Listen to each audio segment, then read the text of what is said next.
Hello everyone, and welcome to another beer review.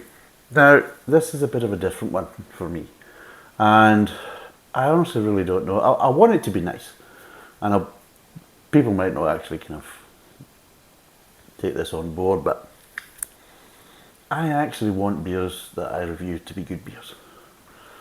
Because one, I'm a Scotsman, and I've paid for the bloody things, so I don't want to basically piss my money up against the wall, which seems to be I'm doing quite a lot right now because some of the beers I've been buying have been absolutely shit. But I do want the beers to be good. I do want them to deliver. Now, sometimes I don't want them to deliver what they actually say on the label, because you read the label thinking, God, I hope it doesn't. And then other times you read the label and you think, oh, I hope it does. You know, from that point of view. So it just kind of depends. This one I honestly don't know about. And it's from a brewery that, I'll be totally honest, I've had hit and miss with them. I've had some nice beer, some okay beer, and one beer I just thought was just crap. So, although it's a well-known brewery and a lot of people swear by their products and are quite impressed by their product, I'm kind of up and down with them. So I don't know whether it's going to be a hit or a miss with this one. I'd like it to be a hit, obviously, but I'm kind of apprehensive about it, and you'll probably understand why once I've actually kind of shown you it, because it's a bit of a kind of strange one, a bit of an oddity, as you would say. But what I want to say before I start, if anybody is watching this and they want to basically comment, I've got a little question to ask you. I'm going to have to start brewing a beer, a winter beer, maybe for looking around the Christmas period, that type of stuff. So I'm going to do a beer. Now, I want people's opinion. Should I do a dark ale or an amber ale or a ruby ale or something like that? Should I do a kind of ale or should I do a stout? Now, of course, that includes maybe like a bitter or something like that. But basically a kind of, a slightly kind of stronger flavoured ale, or should I do a stout for my kind of Christmas brew? What do you think? Please leave your comments down below and tell us what you think I should be doing, and once I've brewed it I'll review it and I'll tell you what it's like.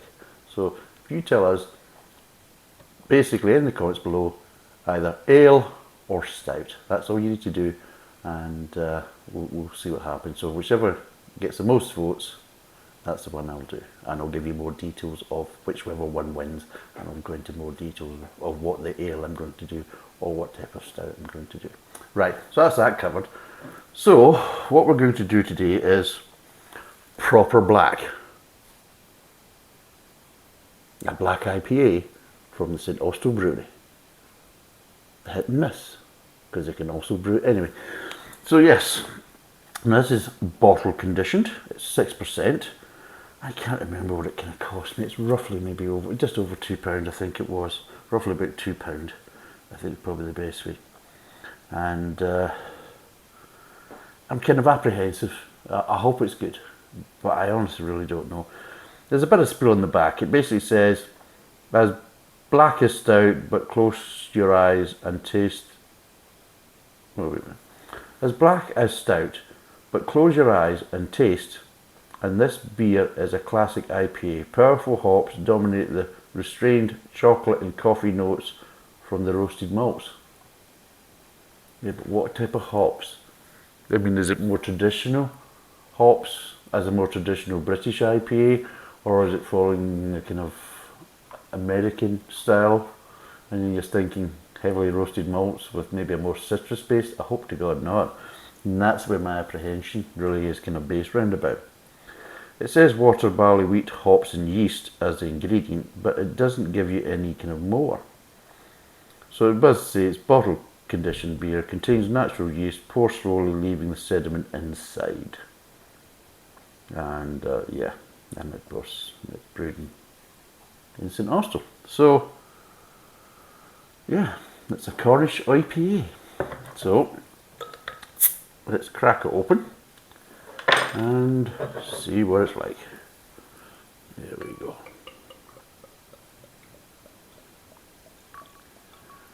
Oh dear, oh dear, oh dear. I really don't know. I hope this is a good one. I want it to be a good one. Appears to be quite gassy. Well, I couldn't really see much sediment in it. As you can see, it is quite black.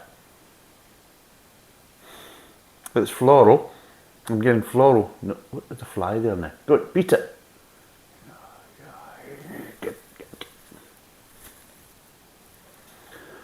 Bloody things. So yeah, it does smell floral. It does smell roasted malts. I mean, you can't have a brew this dark without having roasted malts as the smell. So yes, roasted malts.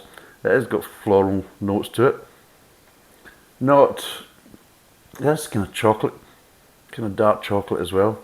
Maybe not so much coffee, maybe slightly espresso, maybe slightly kind of bitter espresso, but mostly kind of like dark chocolate. Maybe ever so slight hints of Turkish delight, but the floralness doesn't give that sweetness smell to it because, of course, it hasn't got the malt, the lighter malts to give that kind of more toffeeness kind of aromas. So yeah, so there's a few aromas there. Maybe a slight espresso as I'm getting near the end here. But anyway, that's what it looks like. Again, I'm doing this for Instagram. So, let's see what it tastes like. Fingers crossed.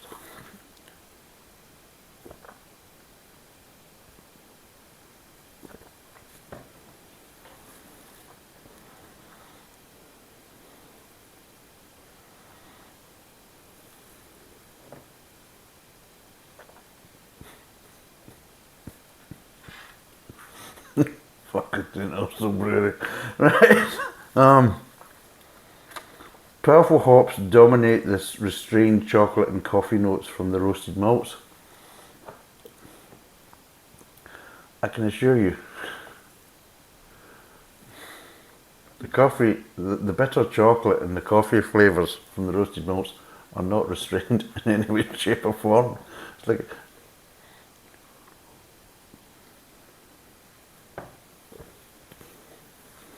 oh God, no. Jesus. Has anybody ever tasted Cavonia? Cough syrup. It's like that without the sweetness. Jesus, it's very bitter, very coffee grounds and bitter dark chocolate in the aftertaste, really quite bad. And then you've got this nonsense floral sitting on top of it. You're thinking, what the hell is that, you know? Oh, it's like a clown wearing a crash helmet, seriously. You're kind of looking and thinking, what the hell is it wearing that hat for? Well, that's what it's like. It's like the way the hops are sitting on it like a bad hat. Jesus. I was apprehensive about this, I bloody was, and I wanted it to be a good one. Although I was apprehensive to see, I had never read the label apart from the front part. I didn't read the back label because I didn't want to basically build my anxiety too much, thinking, oh, Jesus God, oh, that's not a good aftertaste. Oh, God. Why? You could have just done a stout or a porter with that. You could have done that, not to try and basically, well, let's put it in, let's have some of the ingredients of a porter stroke stout, more like a kind of a bittering porter actually, and let's put floral over the top of it. Let's have flowering hops, over the top, and you're thinking, it just doesn't go. It really just doesn't go.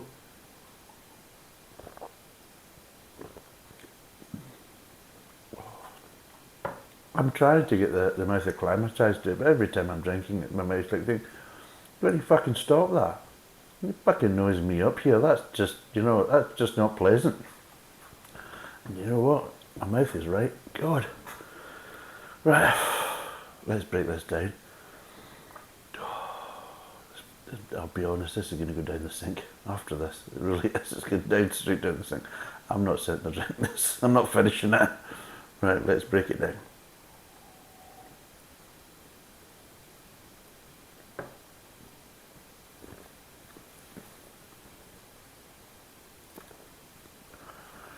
Right.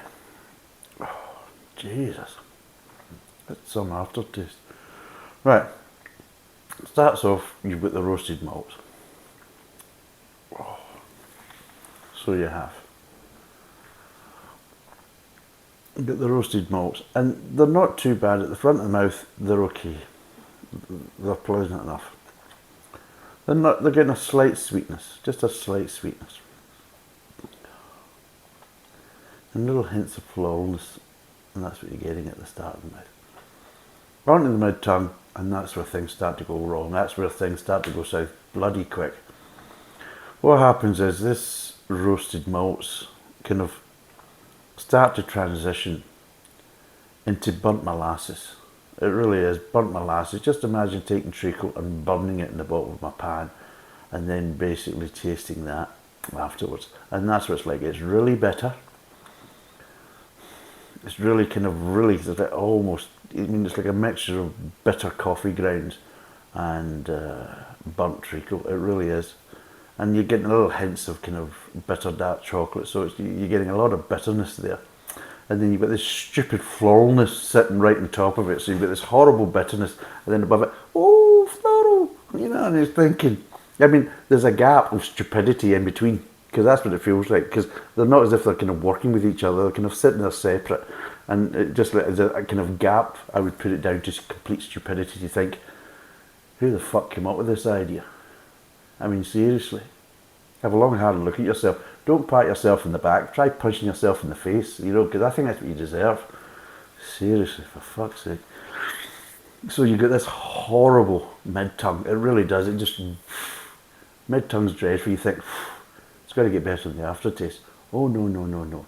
Because what happens is, the floral fucks off. Basically, it's gone by the aftertaste. And you've just got bitterness. Just wall-to-wall bitterness. Everywhere you go, just real nasty, unpleasant bitterness. You know what I mean? It's like licking bitumen. And you're thinking, seriously. You ever stick your finger in here and lick it, you know, that kind of earwax, you know how that's what it's like. It's like earwax, kind of horrible bitterness, just... Jesus God. And how do they basically bucket this? Black IPA, bottle conditioned, perfectly hopped, Cornish IPA. What a load of shit. Seriously. As black as stout, but close your eyes and taste. And yeah, you know what you taste? When I closed my eyes and tasted this, it'd be just nothing but regrets. It'd be coming through thinking, what the fuck was I doing buying this pish? Seriously. Oh, no. That is just vile. Oh, Jesus. It's another low score, isn't it? What would I give this out of 10? That is just a horrible, horrible aftertaste.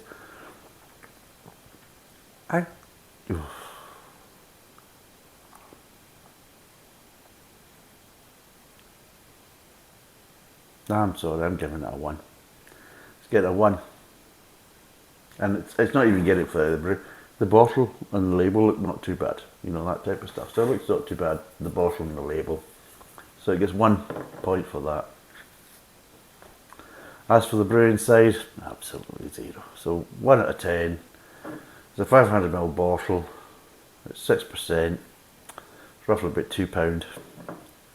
Would I recommend it? No. Not one jot. No. My view, give it a go. Punish yourselves, why don't you? But if you want me to take one for the team, trust me, I just have. That's just dreadful. So, 1 out of 10. Thanks for watching. Cheers, and bye for now.